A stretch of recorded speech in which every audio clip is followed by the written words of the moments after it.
పరిచయం అక్కర్లేని కపుల్ దువ్వాడ శ్రీనివాస్, దివ్యల మాధురి.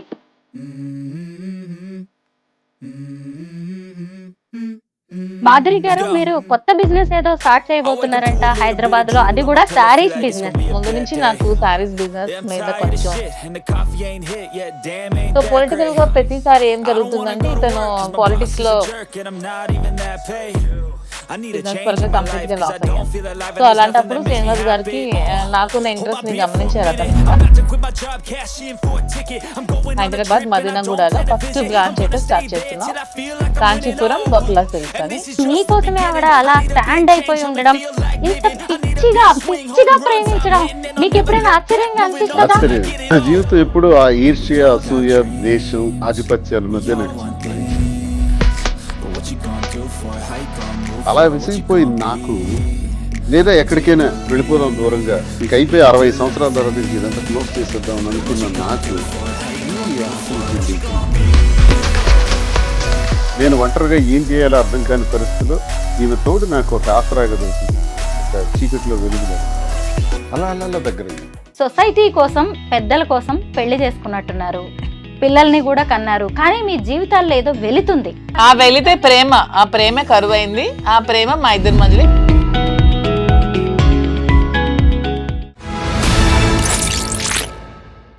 అందరికీ నమస్కారం, నేను Swaroopa Potlapalli. Welcome to trending topic. పరిచయం అక్కర్లేని కపుల్ దువ్వాడ శ్రీనివాస్, దివ్యల మాధురి. ప్రస్తుతం వారిద్దరూ నాతో పాటు ఉన్నారు. వాళ్ళ గురించి ఇవాళ చాలా ఇంట్రెస్టింగ్ విషయాలను నేను మీకు చెప్పబోతున్నాను. నమస్తే మాధురి గారు. నమస్తే అండి. నమస్తే శ్రీనివాస్ గారు. బాగున్నానండి. నేను ఇప్పటికీ మీ ఇంటర్వ్యూస్, మీ వీడియోస్ చాలా చూశాను, బట్ ఇంత తొందరగా మిమ్మల్ని ఇంటర్వ్యూ చేసే ఛాన్స్ నాకు వస్తుంది అనుకోలేదు. ఇవాళ మాత్రం చాలా విషయాలు అడగాలనుకుంటున్నానండి. పర్వాలేదా? ముందుగా ఇక్కడి నుంచి స్టార్ట్ చేస్తాను. మాధురి గారు, మీరు కొత్త బిజినెస్ ఏదో స్టార్ట్ చేయబోతున్నారంట హైదరాబాద్ లో, అది కూడా శారీస్ బిజినెస్. దాని గురించి ముందు మాట్లాడుకుందాం. నేను ముందు నుంచి నాకు శారీస్ బిజినెస్ మీద కొంచెం ప్యాషన్ ఉంది. నాకున్న ఈ ఫ్యాషన్లో ప్యాషన్ గమనించి శ్రీనివాస్ గారు నన్ను ఎంకరేజ్ చేశారు. శ్రీనివాస్ గారు ముందు నుంచి కూడా మైనింగ్ బిజినెస్. సో పొలిటికల్గా ప్రతిసారి ఏం జరుగుతుందంటే ఇతను పాలిటిక్స్లో మన పార్టీ హవాలో లేనప్పుడు అదర్ పార్టీ వచ్చినప్పుడు పొలిటికల్గా ఇతన్ని వ్యాపారాల మీద దెబ్బతీస్తున్నారు. సో మైన్స్ అన్ని దెబ్బతీస్తారు. ఇదే విధంగా ఈ ఎలక్షన్ కూడా మేము ఓడిపోయిన ఈవినింగే మా మైన్ని క్లోజ్ చేశారు. ఆల్మోస్ట్ 60 crores వరకు మేము లాస్ అయిపోయాం. బిజినెస్ పరంగా కంప్లీట్గా లాస్ అయ్యాం. సో అలాంటప్పుడు శ్రీనివాస్ గారికి నాకున్న ఇంట్రెస్ట్ని గమనించారు అతను కూడా. నేను రిక్వెస్ట్ చేయడం జరిగింది, రాజా ఇలా నేను శారీ షాప్ పెడదాం అనుకుంటున్నాను, కొంచెం మీరు ఎంకరేజ్ చేయండి అని అడిగిన వెంటనే నాకు ఒప్పుకున్నారు. సో తప్పకుండా అపార్ట్ ఫ్రమ్ ద పాలిటిక్స్ ఒక 10% 20% నీ కోసం టైం స్పెండ్ చేసి నీకు సపోర్ట్ చేస్తాను, పెట్టు అని నన్ను ఎంకరేజ్ చేశారు. సో March 3rd హైదరాబాద్ మదీనాగూడలో ఫస్ట్ బ్రాంచ్ అయితే స్టార్ట్ చేస్తున్నాం, కాంచీపురం బొక్లా సిల్క్స్ అని. సో ఇది కూడా ఏంటంటే నాకు ముందు నుంచి శారీస్ అంటే ఇంట్రెస్ట్. ఈ ఫీల్డ్లో నేను ప్రతిసారి చాలా షాప్స్కి వెళ్ళి శారీస్ పర్చేస్ చేస్తూ ఉండేదాన్ని. అప్పుడు ఒకటి గమనించాను ఏంటంటే వీవర్స్ ప్రైస్ కంటే కూడా రిటైల్స్లో ఎక్కువ ప్రైస్ పెట్టి అమ్ముతున్నారని. సో ఇది కాకుండా మనమే దగ్గరుండి వీవింగ్ చేయించుకొని వీవర్స్కి కూడా పని కల్పిస్తూ మనం ఆ వీవర్స్ ప్రైస్ నుంచి కొంచెం మనకున్న మార్జిన్ వేసుకుంటూ తక్కువ ప్రైస్లోనే పబ్లిక్ కూడా శారీ అందాలి, ప్రతి ఉమెన్కి కూడా తక్కువ ప్రైస్లో శారీ వెళ్ళాలి, అది కూడా ప్యూర్ క్వాలిటీ ఉండాలి. సో ఇప్పుడు మనకి చాలా వెరైటీస్ ఉంటాయి, టస్సెస్, ఆర్గాంజెస్, పట్టు, ఇలా చాలా ఉంటాయి. లెనిన్ అన్నీ కూడా డూప్లికేట్స్ వచ్చేస్తున్నాయి. అలా కాకుండా ఎందుకంటే యాజ్ ఏ ఉమెన్గా మనం శారీ కట్టుకునేటప్పుడు ఆ ఫీల్ అనేది మనకు తెలుస్తుంది. ఎదుటి వాళ్ళకంటే కూడా వాళ్ళకి నచ్చినాయి నచ్చకపోయినాయి, ముందు మనకు నచ్చాలి, మనకు ఆ ఫీల్ కంఫర్ట్గా ఉండాలి. సో ప్యూరిటీ అనేది కంపల్సరీ ఉంటూ క్వాలిటీ కూడా తక్కువ రేట్కి ఇస్తూ శారీ షాప్ ఓపెన్ చేయాలనే ఉద్దేశంతోనే నేను శారీ స్టోర్ ఓపెన్ చేస్తున్నాను. దానికి శ్రీనివాస్ గారు నాకు సపోర్ట్ చేశారు. దాని పేరు కాంచీపురం వక్లా సిల్క్స్ అని మేము పెట్టుకున్నాం. అయితే మాలాంటి మిడిల్ క్లాస్ విమెన్ కూడా వచ్చి షాపింగ్ చేయొచ్చు అనమాట. ష్యూర్, మిడిల్ క్లాసే కాదు, బిలో మిడిల్ క్లాస్ కూడా వచ్చి చక్కగా మాధురి మేడం దగ్గరకు వచ్చాము, మేము వెళ్ళాము, మాకు తక్కువ ప్రైస్కి ఇంత మంచి క్వాలిటీ శారీ వచ్చిందని ఫీల్ అవుతూ కస్టమర్ ప్రతి ఒక్కరు కూడా వెళ్తారు. అండ్ మెయిన్ నేను నా శారీ షాప్కి బ్రాండ్ అంబాసిడర్ నేనే, నా షాప్కి నా బ్రాండ్ అంబాసిడర్ కస్టమర్స్ అనుకుంటున్నాను. ఎవరో హీరోయిన్స్కి మోడల్స్కి పిలిచి డబ్బులు ఇచ్చి మోడల్ షూట్ చేసే బదులు నా కస్టమర్కే తక్కువ ప్రైస్ ఇస్తే వాళ్ళే నా బ్రాండ్ అంబాసిడర్స్గా ఉంటారు. వాళ్ళే 10 మందికి వెళ్ళి చెప్తారు మేడం దగ్గర తక్కువ కాస్ట్ శారీ ఉందని. So public are my brand ambassador, మా కస్టమర్సే నా బ్రాండ్ అంబాసిడర్. శ్రీనివాస్ గారు చూసారు అసలు ఆ కాన్ఫిడెన్స్ లెవెల్స్. శ్రీనివాస్ గారే నా కాన్ఫిడెన్స్, అసలు అతను నా పక్కన ఉంటే నేను చాలా కాన్ఫిడెంట్ గా ఉంటాను. కాదు, చీరలు చూడడం కంటే కూడా ఆవిడని చూడడానికి వచ్చే వాళ్ళ కస్టమర్స్ సంఖ్య ఎక్కువగా ఉంటుందో ఏంటో. ఇప్పుడు మీరు మధ్యతరగతి అని అడిగారు కదా, మా కాన్సెప్ట్ కూడా ఏంటంటే సరసమైన ధర. ఇప్పుడు నేను చూస్తున్నాను, నాకైతే నాలెడ్జ్ లేదు ఈ సారీస్ మీద, పట్టు సిల్క్స్ మీద.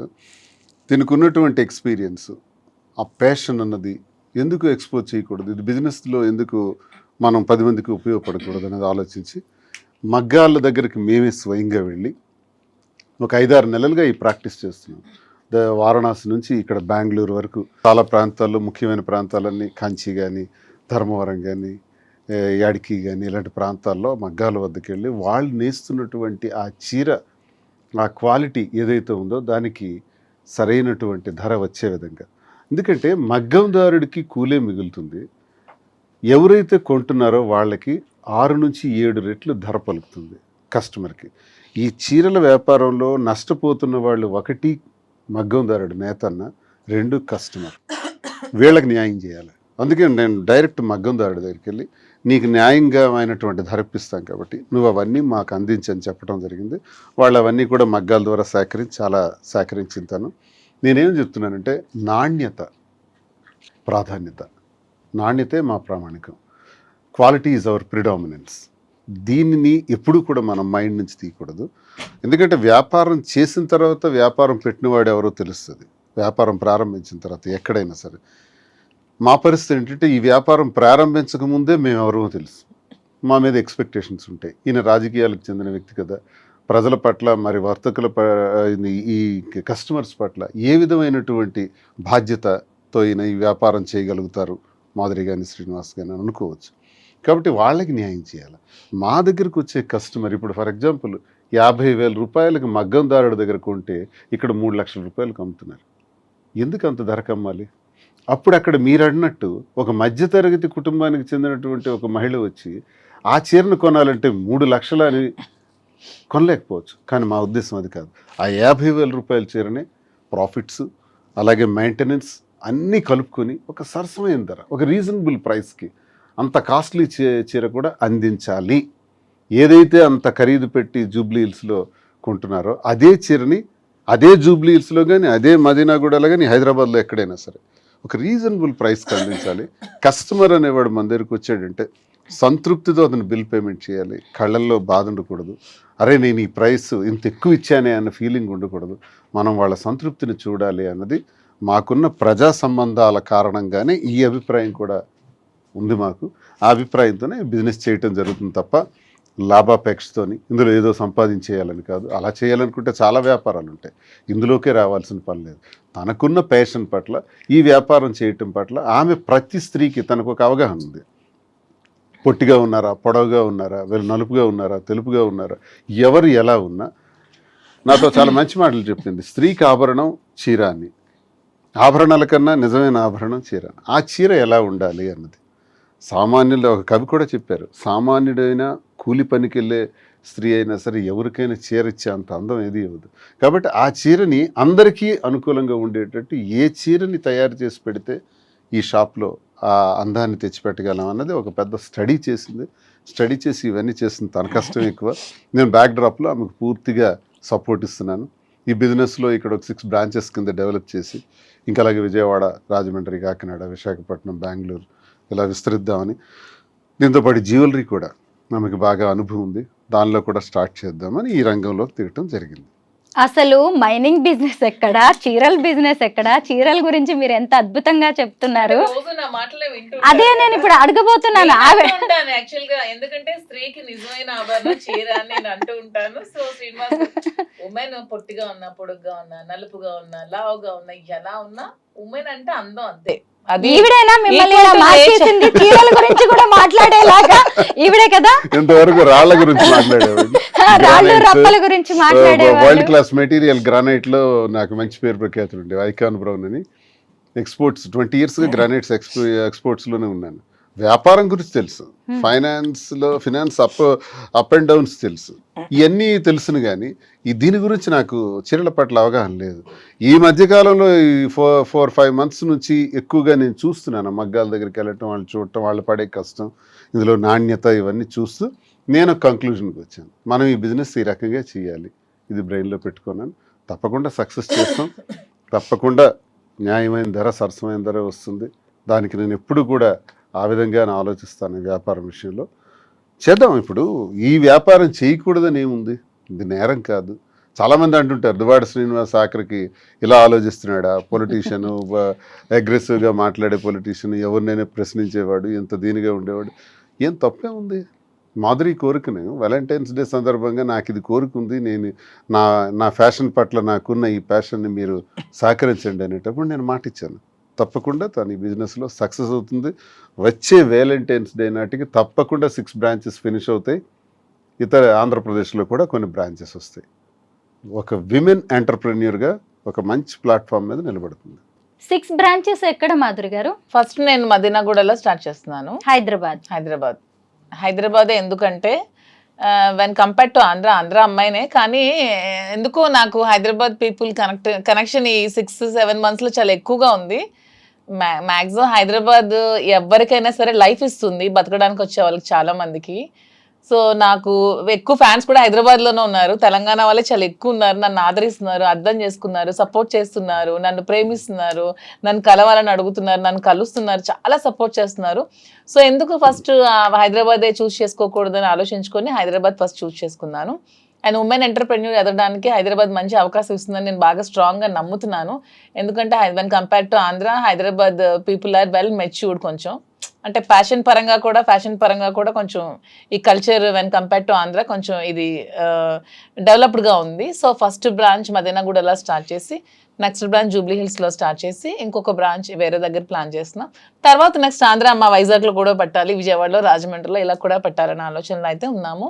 నాకైతే ఉమెన్ ఎంటర్ప్రెన్యూర్గా ఎదగాలని ఉంది. నాకే కాదు, ప్రతి ఉమెన్కి ఇదే చెప్తున్నాను. ప్రతి ఒక్కరు కూడా మీరు మెయిన్ డిపెండ్ అవ్వడం మానేసి మీకు ఎర్న్ చేసుకుంటూ ఇండివిజువల్గా బతకడం నేర్చుకోండి.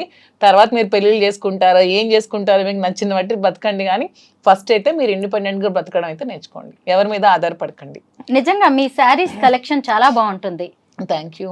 మీ సెలెక్షన్ కూడా బాగుంటుందని దాన్ని చూస్తుంటేనే అర్థమవుతుంది. ఒకరోజు మీరు ఒక వీడియో చేశారు మీ యూట్యూబ్ ఛానల్. ఆ వీడియో కూడా నేను జస్ట్ 2 hours లో చేశాను. ఆ వీడియో నేను చాలా సర్ప్రైజ్ అయ్యాను. అంతా చూస్తే మీరు ఒకే రోజు చేసిన వీడియో లాగే అనిపించింది. 2 hours లో చేశాను, జస్ట్ 2 hours లో జస్ట్ చేశాను. అది శ్రీనివాస్ గారు జస్ట్ ఇలా బయటకి ఎక్కడికి వెళ్ళి వచ్చే లోపు 2 hours లో కంప్లీట్ చేశాను. యూట్యూబ్ వీడియోస్ కూడా ఎందుకు స్టార్ట్ చేశానంటే నాకు ముందు నుంచి కూడా పబ్లిక్ దగ్గర అవడం ఇష్టం. ఆ విధంగానే డాన్స్ స్కూల్ స్టార్ట్ చేశాను. పిల్లలకి డాన్స్ చెప్పడం, ఉమెన్ కి డాన్స్ చెప్పడం, ఎక్కువ నాకు గ్యాదరింగ్స్ ఉమెన్ తో ఎక్కువ క్రౌడీ పీపుల్ తో ఉండడం నాకు ముందు నుంచి ఇష్టం. ఆ విధంగానే పాలిటిక్స్ లోకి వచ్చాను. సో ఆ విధంగానే ఈ బిజినెస్ లోకి వస్తే మోర్ కనెక్టింగ్ పీపుల్ అవ్వచ్చు, బాగా ఉండొచ్చు అనే ఉద్దేశంతోనే మళ్ళీ ఈ బిజినెస్ కూడా స్టార్ట్ చేస్తాను. మీరు ఆల్రెడీ ఎంటర్ప్రెన్యూర్ కదా, ఆల్రెడీ బిజినెసెస్ ఉన్నాయి మీకు, పెట్రోల్ బంక్ లాంటివి. మరి వాటి సంగతి ఏంటి? మీరు ఇక్కడికి వచ్చేసి పెట్రోల్ బంక్ కూడా రన్ అవుతుంది. పెట్రోల్ బంక్ అంటే మనం ఎంతమందికి జాబ్ ఇవ్వచ్చు, ఎంప్లాయ్మెంట్ 3 or 4. ఇదే ఈ షాప్ లో నేను 50 మందికి, 60 మందికి, 100 మందికి, 1000 మందికి నేను ఎంప్లాయ్మెంట్ ఇవ్వచ్చు. నాకు హ్యాపీగా ఉంటుంది కదా. నేను ఒక 1000 మందికి నేను నా దగ్గర బ్రతుకుతున్నారంటే ఆ వచ్చే ఫీలింగ్ మజాయే వేరు. శ్రీనివాస్ గారు, మరి మీరు ఇక్కడే ఉంటారా హైదరాబాద్ లో? నేను టెక్కల్ కాన్స్టిట్యున్సీలో ఉంటాను. టెక్కల్ కాన్స్టిట్యున్సీలో మేము ప్లాన్ చేసుకున్నాం బిజినెస్ చేసేటప్పుడు. 4 days అక్కడ, 3 days ఇక్కడ.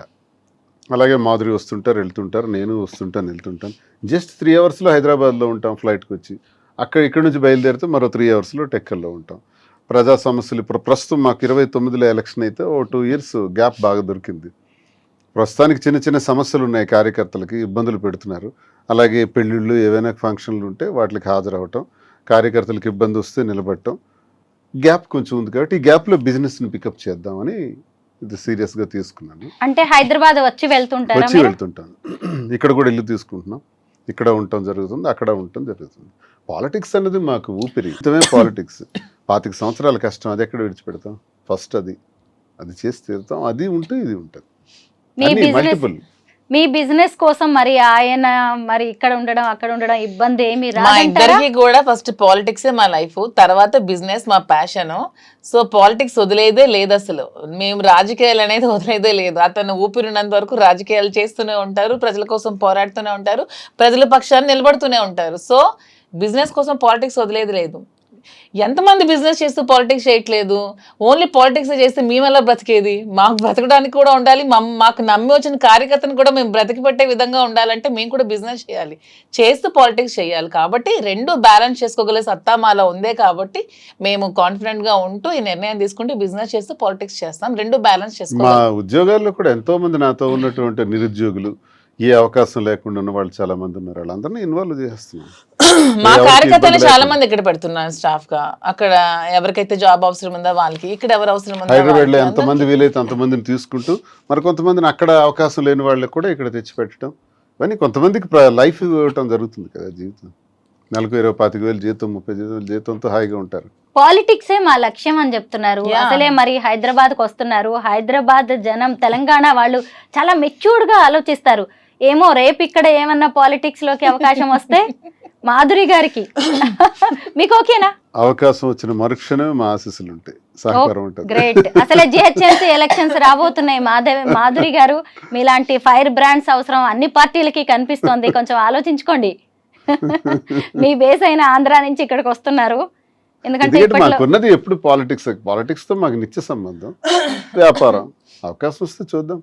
అయితే నేను ఒక ఇంటర్వ్యూలో మీరిద్దరు చెప్పడం ఒకటి నేను చూశాను. మాకు 5 పిల్లలు అన్నారు. మీ 2 ఆడపిల్లలు, అలాగే మీకున్న 3 ఆడపిల్లలు. ఎలాగా ఇంత అంటే ఓన్లీ స్టేట్మెంట్ కి అది పరిమితం చేస్తున్నారా, లేదంటే ప్రాక్టికల్ గా కూడా బాధ్యతగా ఉంటున్నారా మీరు? స్టేట్మెంట్ కి పరిమితం చేయడానికి మేమేం చిన్నపిల్లలం కాదు. అలాంటి స్టేట్మెంట్ ఇవ్వాల్సిన అవసరం కూడా మాకు లేదు. మాకు 2 పిల్లలు, 3 పిల్లలు, 5 పిల్లలు అనుకునేటప్పుడు 5 పిల్లల బాధ్యత కూడా మేము తీసుకుందామని నిర్ణయించుకున్నాం. ఆల్రెడీ ఒక పాపకు పెళ్ళైంది, ఇంకో పాప పెళ్ళికి రెడీగా ఉంది. ఆమె పెళ్ళికి కావాల్సిన ఏమైతే మేము ఖర్చు పెట్టాల్సిన డౌరీ ఉంటే అవి కూడా రెడీ చేస్తూ, నా పిల్లలు ఇంకా చిన్నవాళ్ళు, just UKG, 5th standard, 6th standard, వాళ్ళకి చదివించుకుంటూ వాళ్ళు కూడా ఒక ఉన్నతమైన స్థానంలో పెడుతూ వాళ్ళు కూడా చూసుకుంటూ 5 పిల్లల బాధ్యత ఇంతమంది ప్రజల బాధ్యత మేము తీసుకున్నప్పుడు 5 పిల్లల బాధ్యత మేము తీసుకోలేమా? సిల్లీ క్వశ్చన్ అది. ఎవరు అడుగుతుంటే మేము సమాధానం ఇస్తాం. సమాధానం ఇవ్వాల్సిన అవసరం కూడా మాకు లేదు. మా ఇంటికి వచ్చే ప్రజల కష్టాల్లోనే మేము ఉన్నప్పుడు మా పిల్లలకి మేము ఎలా వదిలేస్తాం? ప్రజలు మాకు నిత్య సంబంధం. మా వల్ల బయటకు వచ్చినటువంటి 5 పిల్లలు, 5 పిల్లలు చూడకపోతే మరి ఎవరిని చూడాలి? కామన్, చిన్న విషయం. అది చూడాలి, తప్పదు. అది మా ధర్మం, మా బాధ్యత. యాజ్ ఏ పేరెంట్స్ గా పిల్లల బాధ్యత అందరికీ పేరెంట్స్ తీసుకోవాలి. వాళ్ళ తలరాతలు మనం కలనే, వాళ్ళు ఏమవుతారో అదేమనే తర్వాత అది దైవాధీనం. కానీ వాళ్ళ బాధ్యత మనమైతే తీసుకోవాలి. వాళ్ళకి ఏ రంగంలో కావాలంటే ఆ రంగంలో పెట్టాలి. వాళ్ళకి ఎలా కావాలంటే ఏ ఫీల్డ్ కావాలంటే ఆ ఫీల్డ్ లో ఉంచి వాళ్ళని చూసుకోవాలని మేమైతే నమ్ముతున్నాం, అలాగే చూసుకుంటున్నాం. మాధురి గారు, మీ పిల్లలు 3 కూడా చిన్నవాళ్ళు. మరి ఇప్పుడు వాళ్ళు హైదరాబాద్కి వస్తారా మీతో పాటు? ఈ నెక్స్ట్ ఇయర్ అయితే హైదరాబాద్ లోనే పెట్టి ఇక్కడే స్కూల్లో జాయిన్ చేద్దామని అయితే నేను అనుకుంటున్నాను. నా దగ్గర ఉంచి చదివిద్దాం అనుకుంటున్నాను. ప్రెసెంట్ మా మదర్ దగ్గర ఉన్నారు. కొంచెం నేను సెటిల్ అయ్యాక హైదరాబాద్ నచ్చింది నాకు కూడా. సో హైదరాబాద్లోనే వాళ్ళు కూడా చదివిద్దాం అనుకుంటున్నాను. 3 ఆడపిల్లలు, వాళ్ళకి తండ్రి ప్రేమ, ఆయన అందించే భరోసా అనేది చాలా అవసరం. శ్రీనివాస్ గారు ఖచ్చితంగా మంచి తండ్రి, దాన్ని నేను కాదనలేదు. పిల్లలు కూడా అలా యాక్సెప్ట్ చేస్తారా తండ్రి లాగా? ఆయన పిల్లలు వాళ్ళ ఫాదర్ అండర్ లోనే ఉన్నారు. నేను మా హస్బెండ్ మ్యూచువల్ గా కన్సర్న్ తో విడిపోయినా సరే వాళ్ళ ఫాదర్ వాళ్ళ పిల్లల బాధ్యతను తీసుకుంటున్నారు. నా బాధ్యత కూడా యాజ్ ఏ మదర్ గా నేను తీసుకుంటున్నాను. యాజ్ ఏ గార్డియన్ గా, యాజ్ ఏ కేర్ టేకర్ గా, యాజ్ ఏ ఫిలాసఫర్ గా శ్రీనివాస్ గారు కూడా బాధ్యతలు తీసుకుంటున్నారు. మా పిల్లలకి 3 బాధ్యతలు కూడా ఉన్నాయి. 3 తీసుకుంటున్నాం కేరు. వాళ్ళకి ఏ లోటు ఉండదు. నా వల్ల ఈ భూమి మీదకి వచ్చారు పిల్లలు, వాళ్ళకి ఏ లోటు రానివ్వను. నా కంటికి రెప్పలా కాపాడుకొని చూసుకుంటాను. వారసుని ఇవ్వడానికి కూడా మేము రెడీగా ఉన్నాము అని చెప్పారు. చాలా సర్ప్రైజ్ అయ్యాను నేను అసలు. సర్ప్రైజ్ ఏముంది, ముందు నుంచి మేము అనుకుంటున్నాం. దాంట్లో సర్ప్రైజ్ ఏముంది? నేనే మాధురి అంటేనే ఓపెన్ గా చెప్తుంది ఏదైనా. మేము నిజంగానే వారసునికి అందామనే ఆలోచనలో ఉన్నాము. యాక్చువల్గా ఈ ప్లానింగ్ ముందే ఉండే, కానీ ఈ బిజినెస్ కోసం ఈ ప్లానింగ్ ని ఒక 1 year షిఫ్ట్ చేసాం. ఆఫ్టర్ ఈ 1 year బిజినెస్ తప్పకుండా కోర్టులో కేసులు కూడా ఉన్నాయి కాబట్టి అవన్నీ కొంచెం తేలాలి. కాబట్టి కొంచెం తేలిన తర్వాత అవన్నీ కూడా ఉంటది. ఏముంది, కొడుకు కావాలి అనేది బలమైన కోరిక ఈవిడదే అనిపిస్తా ఉంటది నాకు. లేదు లేదు, నాకంటే ఏంటంటే శ్రీనివాస్ గారు ఉన్న క్వాలిటీస్ ఇలాంటి అవసరం ఇంకొక జనరేషన్ కూడా ఉండాలి, ఇతని వారసుడు ఉండాలనే ఆలోచన నాకైతే ఉంది, అతనికి కూడా ఉంది, ఇద్దరికి ఉంది. ఇష్టమే. మరో దువాడు వస్తాడంటే అంతే కదా. అలానే ఆడపిల్ల మగపిల్ల తక్కువ నేను అన్నా, ఏం ఆడపిల్లలు రాజకీయాలు చేయట్లేదా, ఆడపిల్లలు ప్రైమ్ మినిస్టర్ అవ్వలేదు అలానే కాదు, ఊరికే మా ఇద్దరికి అనిపించింది, అంటే 5 ఉన్నారు కదా, వీళ్ళు 5 చూసుకోవడానికి ఇంకో బాబు ఉంటే బాగుంటుందని అంతే. మీ ఇద్దరిది ప్రేమ అనాలా, ఏమంటారు ఈ సంబంధానికి పెట్టే పేరు? అంతకు మించి, ప్రేమకు మించి ఏమైనా పదం ఉంటే పెట్టుకోండి. ఈ మాట నేను ఎందుకు అడిగాను అంటే, సహజంగా మనం టీనేజ్ లోనో లేదంటే ఒక 15 ఇయర్స్ నుంచి 25 ఇయర్స్ లోపు ప్రేమలో పడుతూ ఉంటాం, అది ఆడవాళ్ళైనా మగవాళ్ళ, ఇలాంటి పేర్లు ఏవో ఉంటాయి. ఆ తర్వాత పెళ్ళైన తర్వాత కూడా కొన్ని రిలేషన్స్ ఉంటాయి, వాటికి రకరకాల పేర్లు ఉన్నాయి. ఇప్పుడు మాధురి గారు, మీరు ఎప్పుడైనా మీ ఎంగేజ్ లో ప్రేమలో పడ్డారా, ఇలా కావాలి అని ఎప్పుడైనా అనిపించిందా మీకు? ఎంగేజ్ లో అంటే ఎప్పుడు డిగ్రీలో ఫస్ట్ ఇయర్ లో ఎప్పుడో ఒకసారి లవ్ చేశాను, తర్వాత చూసారా, అబ్బా ఎంత open mind. He knows everything, I told him everything about me, he knows everything. ఎప్పుడు డిగ్రీ ఇంటర్మీడియట్ సెకండ్ ఇయర్ వరకు నేను శ్రీ చైతన్య చదివాను, గర్ల్స్ క్యాంపసే. డిగ్రీ ఫస్ట్ ఇయర్ లో బయోటెక్నాలజీ నేను first year, degree first year లో ఒక అబ్బాయికి లవ్ చేశాను, ఆ అబ్బాయి కూడా లవ్ చేశాడు. ఇంట్లో ఇంటర్ కాస్ట్ వల్ల ఒప్పుకోలేదు, ఆ అబ్బాయి వేరే కమ్యూనిటీ, నేను వేరే కమ్యూనిటీ. ఆ అబ్బాయి వచ్చి ఇంటికి వచ్చి మాట్లాడడం కూడా జరిగింది, ఫాదర్ ఒప్పుకోలేదు. ఒప్పుకోకుండా నాకు ఈ మ్యారేజ్ చేశారు ఇంట్లో, అప్పట్లోనే బలవంతంగా నాకు పెళ్లి చేశారు. చేసిన తర్వాత కొంచెం అలా డిస్టర్బెన్సెస్ మా ఇద్దరి మధ్యలో, హస్బెండ్ మధ్యలో, మా మధ్యలో ముందు నుంచి ఉంది, అలా పెరిగాయి. వాని వల్ల ఇంకాస్త డిస్టర్బెన్సెస్ పెరిగి తర్వాత లాస్ట్ మా రిజార్ట్ శ్రీనివాస్ గారు అయ్యారు. అంటే చాలా మంది మహిళల్లో ఇలాంటి సంఘర్షణ ఉంటది మాధురి గారు. ఎందుకు మిమ్మల్ని చాలా మంది విమెన్ కావచ్చు, సొసైటీ కూడా మిమ్మల్ని అప్రిషియేట్ చేస్తుంది, ఎందుకు అంటే వాళ్ళ జీవితాల్లో వాళ్ళు చేయలేనివి చాలా మీరు చేసి చూపించారు. మీరు ఎంత అసలు ఆయన పక్కన కూర్చోబెట్టుకొని మీ లవ్ స్టోరీ గురించి చెప్పారు, ఇప్పుడు మళ్ళీ నేను ప్రేమలో పడ్డాను ఈయనతో అని చెప్పారు కదా. అసలు అంటే ఉమెన్ సంఘర్షణకి గురై భర్తతో ఇబ్బందులు పడుతూ ఆత్మహత్యలు చేసుకుంటూ, మొన్న ఎవరో ఒక అమ్మాయిని చూశాను పాపం, డాక్టర్ అమ్మాయి లవ్ మ్యారేజ్ చేసుకుందంట పాపం, ఒక వీడియో పెట్టింది, ఎంత బాధ అనిపించింది అంటే, ఎందుకు అంత బాధపడాలి, నువ్వు బయటకు వచ్చేసాయి, నీ చేతిలో చదువు ఉందిగా, నువ్వు హ్యాపీగా బతకచ్చు కదా, బయటకు వచ్చి అంత ఏడుస్తూ అంత చచ్చిపోతూ నువ్వు అక్కడ ఎందుకు బ్రతకాలి, సొసైటీ కోసం నువ్వెందుకు బాధపడాలి, సొసైటీ నీకేమైనా పెంచుద్దా, నువ్వు చచ్చిపోతే నీకేమైనా వచ్చి ఆపుద్దా, హ్యాపీగా వచ్చి బ్రతుకు. సో మనం ఏదో ప్రాబ్లమ్స్ ఉన్నాయని ఇరుక్కుంటూ మరి ఎంత పాసిబిలిటీ అంటే అంతవరకు సాల్వ్ చేసుకోవడానికి ట్రై చేయాలి. మనం ఒక వైఫ్ అండ్ హస్బెండ్ మధ్య మనస్పర్ధలు వస్తే సాల్వ్ చేసుకోవడానికి మాక్సిమం ట్రై చేయండి. కుదరలేదు, మనం అక్కడ సస్టైన్ అవ్వలేము, ఇంకా చావే శరణ్యం అయినప్పుడు ఖచ్చితంగా బయటకు వచ్చి మీ బతుకు మీరు బతకండి, అంతేగాని మీ లైఫ్ని ఎవరి కోసం నాశనం చేసుకోకండి. ఇది మీ లైఫ్, దేవుడు మీకు ఇచ్చిన లైఫ్, మీ లైఫ్ అనవసరంగా స్పాయిల్ చేసుకోకండి. శ్రీనివాస్ గారు మీరు చెప్పండి, మీకేమైనా ప్రేమ కథలు ఉన్నాయా? 1 2 కాదు, ఒక 100 కథలు ఉంటాయి. గొడవ పెట్టాలి. మరి ఆవిడ అలా చెప్పినందుకు మీరు కూడా చెప్పాల్సిందే ఖచ్చితంగా, ఎందుకంటే అంత ప్లెయిన్ గా ఉన్నారు, అంత తెల్ల కాగితం. అసలు ఎంతో మంది పరిచయం ఉంటారు, వస్తుంటారు, వెళ్తుంటారు, కానీ నేను ప్రేమను చూసాను మాధురి. శ్రీనివాస్ గారు, నేను అతన్ని మొత్తం హిస్టరీ అంతా బయోపిక్ కూడా రాద్దాం అన్నంత నేను రీసెర్చ్ చేశాను. అతను లైఫ్ లో కాలేజ్ డేస్ నుంచి చిన్నప్పటి నుంచి మొత్తం అంతా రీసెర్చ్ చేస్తే శ్రీనివాస్ గారు ఎప్పుడు ఎవరిని లవ్ చేయలేదు. ఏంటండి మీకు ఆయన అంటే, అసలు బయోపిక్ రాస్తారంట. యాక్చువల్లీ మూవీ కూడా తీద్దామని చాలా మంది వస్తున్నారు. శ్రీనివాస్ గారి స్టోరీ చిన్నప్పటి నుంచి ఇప్పటి వరకు, ఈవెన్ మా లవ్ స్టోరీతో కలిపి తీద్దామని చాలా మంది మాకు కన్సల్ట్ అవుతున్నారు. ఈ బిజినెస్ లో పడి కొంచెం గ్యాప్ ఇచ్చాం. మంచి మంచి స్టోరీస్ ఉన్నాయి. అతని లైఫ్ లో ఎప్పుడు ఎవరిని లవ్ చేయలేదు. అతను ఫస్ట్ అండ్ లాస్ట్ నన్నే లవ్ చేసి ఉంటారు. అసలు మాధురి గారు అయితే పెద్ద స్కెచ్ తోనే హైదరాబాద్ తెలంగాణకు వస్తున్నట్టుగా కనిపిస్తుంది. ఎందుకంటే ఆవిడ ఒక మంచి డాన్సరు, యాక్టింగ్ స్కిల్స్ కూడా ఉన్నాయి, ఆల్రెడీ సినిమాకి ప్రొడ్యూసర్ గా వర్క్ చేశారు, డైరెక్షన్ ఛాన్స్ ఉంది ఆవిడకి, యాక్టింగ్ ఛాన్స్. ఏదైనా మీకు డైరెక్షన్ నాకు రాదు లేదా? శ్రీనివాస్ గారికి ఇంట్రెస్ట్ ఉండేది, మూవీస్ లో యాక్ట్ చేయాలని ఇంట్రెస్ట్ ఉండేది. నాకు జగన్మోహన్ రెడ్డి గారు అంటే అభిమానం, అతనంటే ఒక ఇది దైవ సమానులు నాకు.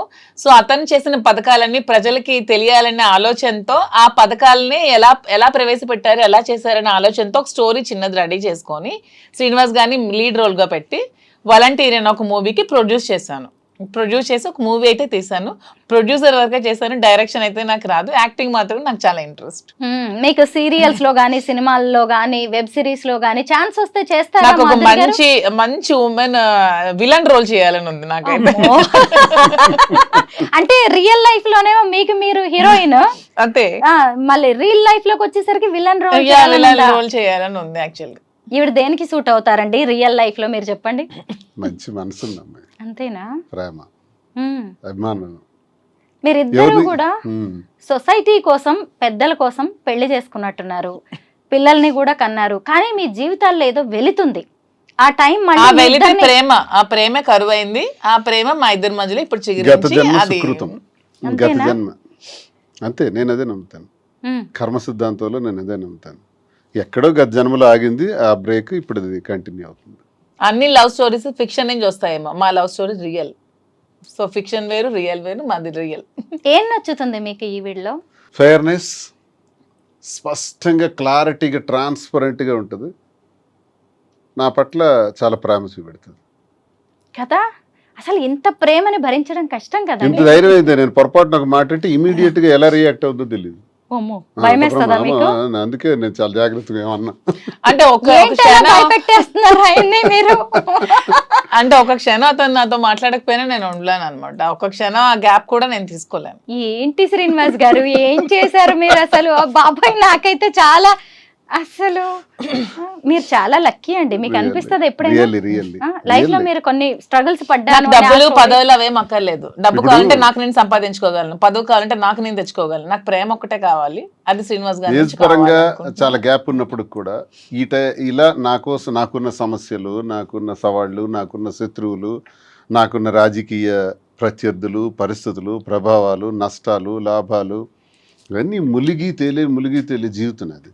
ఇలాంటి పరిస్థితుల్లో ఆసరాగా, అండదండగా ఉండవలసిన అవసరం తనకే ఉంది. ఇది ప్రేమ కాకపోతే, గత జన్మ సుకృతం కాకపోతే ఎందుకుంటుంది? నాది త్యాగం కాదు, తనదే త్యాగం. నిజంగా నా కోసం నిలబడి ఇన్ని చేస్తున్నప్పుడు ఏ మనిషి అయినా ఇంకెంతకన్నా ఏం కోరుకుంటాం? జీవితంలో పుట్టినాక ప్రేమనే కదా కోరుకుంటాం. అది తల్లి ప్రేమ, తండ్రి ప్రేమ, అక్క చెల్లెళ్ళు, అన్నదమ్ముళ్ళు, స్నేహితులు, ఆఖరికి ఇలా ప్రేమ, ఒక ఆడమగకి మధ్య ఉన్నటువంటి ప్రేమ. ఈ ప్రేమతత్వమే మనల్ని ఇలా మార్చుతుంది. నిజంగా. అంటే మాధురి గారు, మీకు మీ లైఫ్ లో ఒక అసంతృప్తి, ఒక వాక్యూమ్ అనేది ఉండొచ్చు. ఒకవేళ అందరు ఆడవాళ్ళలాగే నచ్చకపోతే విడాకులు తీసుకొని వేరే జీవితాన్ని ప్రారంభించే అవకాశం కూడా మీకుంది. అయినా సరే ఎందుకు దువ్వాడ గారే? ఎందుకంటే మీ చుట్టూ కూడా ఎంతో మంది మగాళ్ళు ఉండొచ్చు, ఎంతో అట్రాక్ట్ చేసే అవకాశాలు కూడా మీకు ఉండొచ్చు. అయినా సరే ఎందుకు ఈయనే నచ్చారు మీకు? పైగా ఇద్దరు పిల్లలు పెద్దవాళ్ళు అయ్యారు, వాళ్ళ ఇంట్లో ఉన్న ఇష్యూస్ ఇవన్నీ మీకు తెలుసు.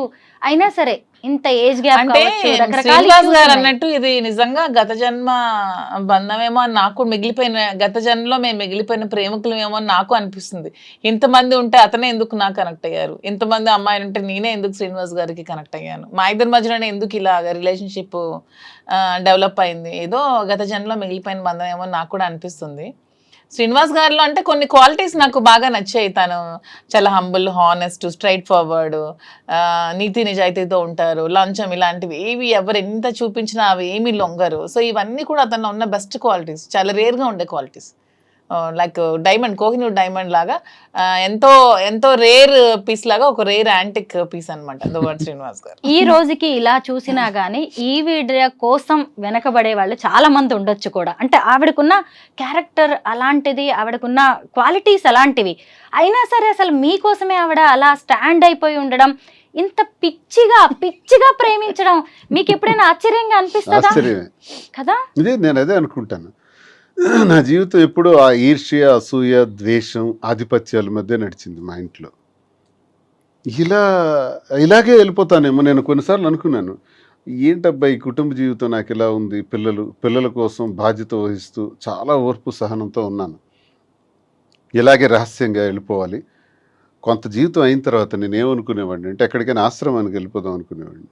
లేదు, ఎక్కడైనా ఒక 5 ఎకరాల ల్యాండ్ తీసుకొని నీట్గా ఒక చిన్న కుటీరం వేసుకొని ప్రశాంతంగా ఒక్కడనే ఉంటాను, వ్యవసాయం చేసుకుని, ఎవ్వరికీ రానివ్వను, నేను ఒక్కడిని ప్రశాంతంగా బ్రతుకుతాను, నాకు ఒక్కడిని కావాలి, ఏకాంతం కావాలా.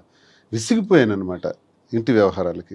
అలా విసిగిపోయి నాకు లేదా ఎక్కడికైనా వెళ్ళిపోదాం దూరంగా, ఇంక అయిపోయి 60 సంవత్సరాల తర్వాత ఇంక ఇదంతా క్లోజ్ చేసేద్దాం అని అనుకున్న నాకు మళ్ళీ ఆశలు చిగురించి నాకు ఒక ప్రేమ అంటే ఏంటో నాకు కూడా అర్థమయ్యేటట్టు తెలిసేటట్టు అది కూడా భగవంతుడు నాకు ఇచ్చాడంటే ఆ వెంకటేశ్వర స్వామికి ఏ జన్మలో నేను ఆ స్వామిని నమ్ముతాను ఎక్కువగా.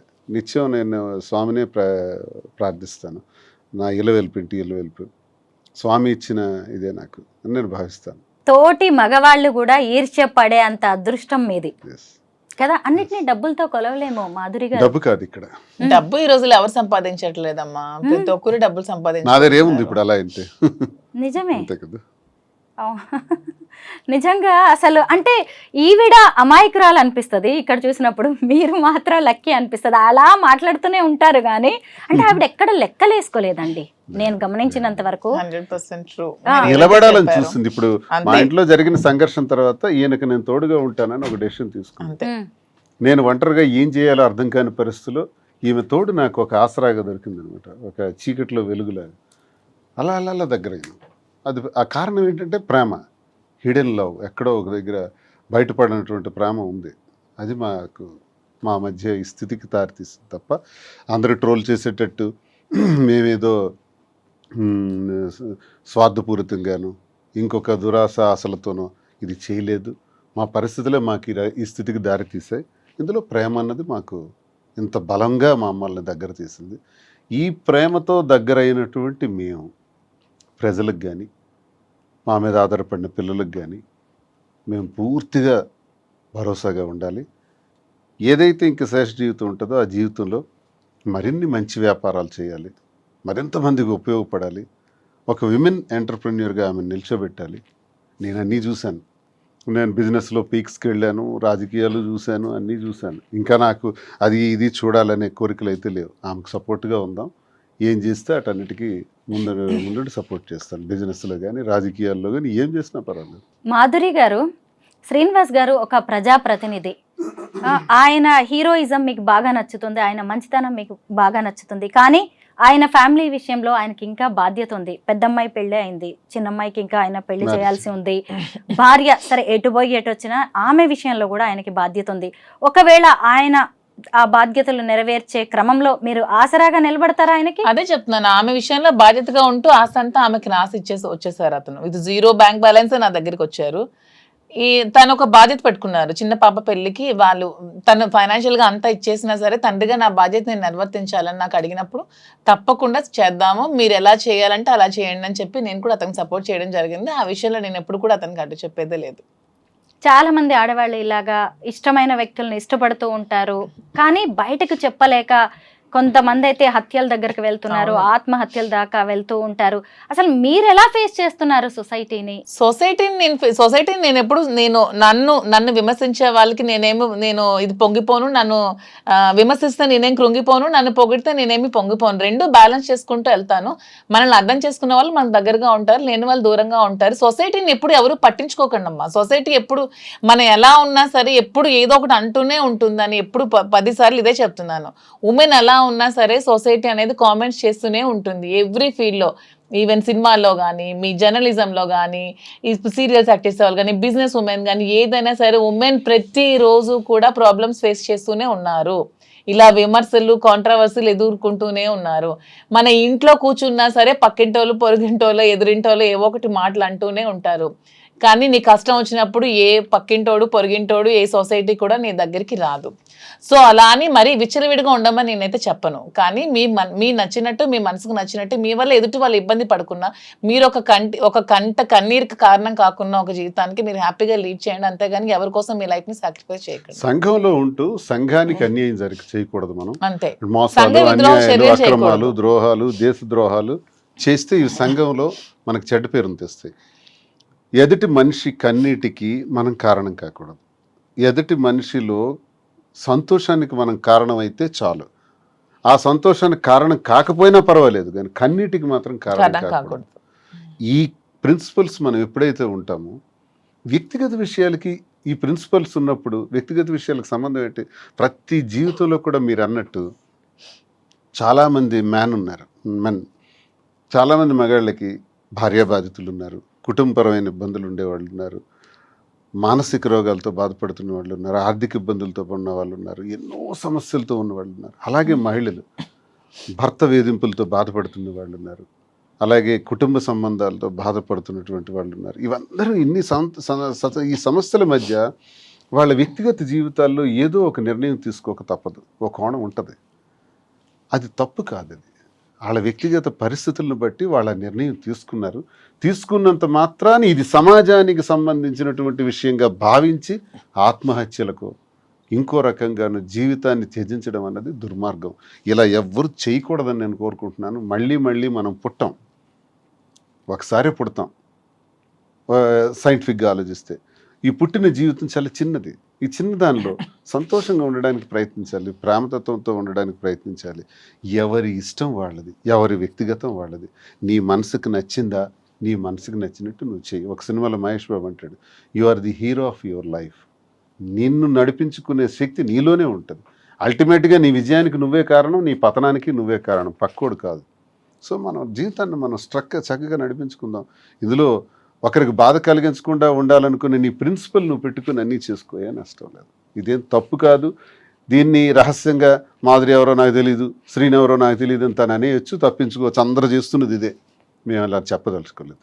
చేసింది స్పష్టంగా క్రిస్టల్ క్లియర్గా. నేను పొలిటీషియన్ అయినా, రాజకీయాల్లో ఇలా ఉండకూడదు, ఇలా మాట్లాడకూడదు, ఇలా చేయకూడదు అనుకునే వాళ్ళకి కూడా నేను చేసింది స్పష్టంగా చెప్పాను.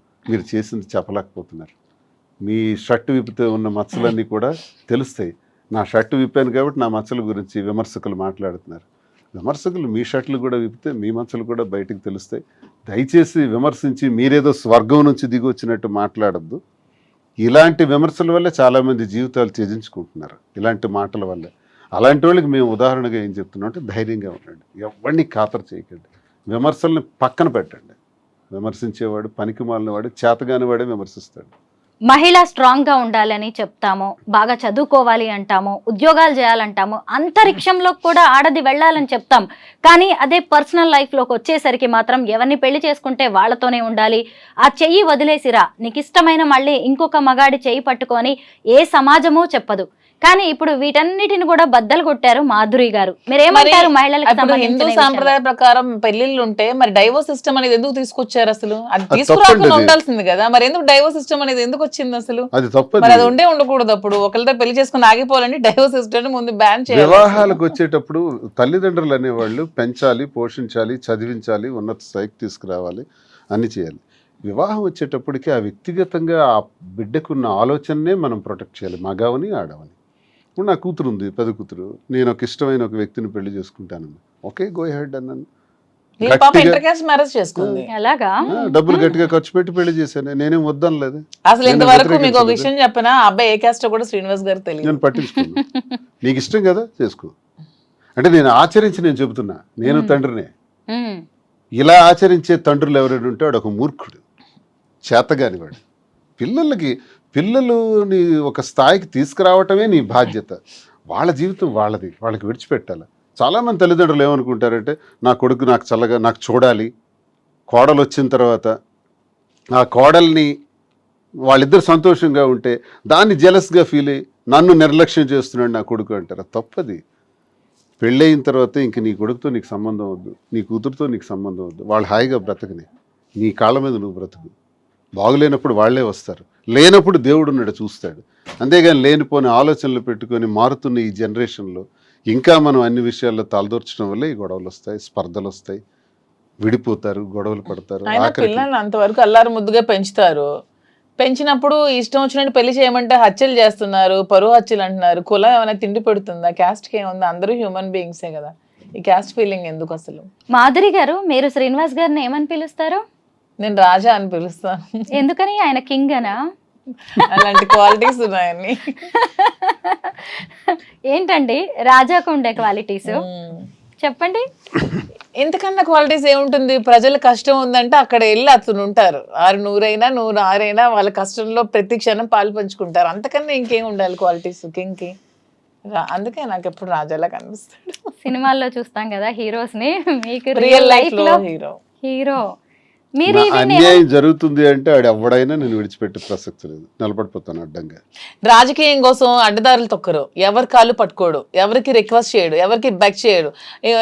ఎవరైనా ఇతని పైన ఉన్నారు వాళ్ళకి వెళ్ళి బతిమాలితే నాకు ఈ పదవి వస్తుంది అంటే Leaders కి నేనంటే పడదు. నా సొంత పదవి లేకపోయినా పార్టీలో కూడా పర్వాలేదు, పడదు. నేను మాత్రం ఇలాగే ఉంటానంటారు. ఉమ్, ఇంతవరకు ఏ రోజు కూడా నాకు ఈ పదవి కావాలి, నా టికెట్ కావాలని ఏ రోజు కూడా చేయి చాచి ఎవరికి అడగలేదు.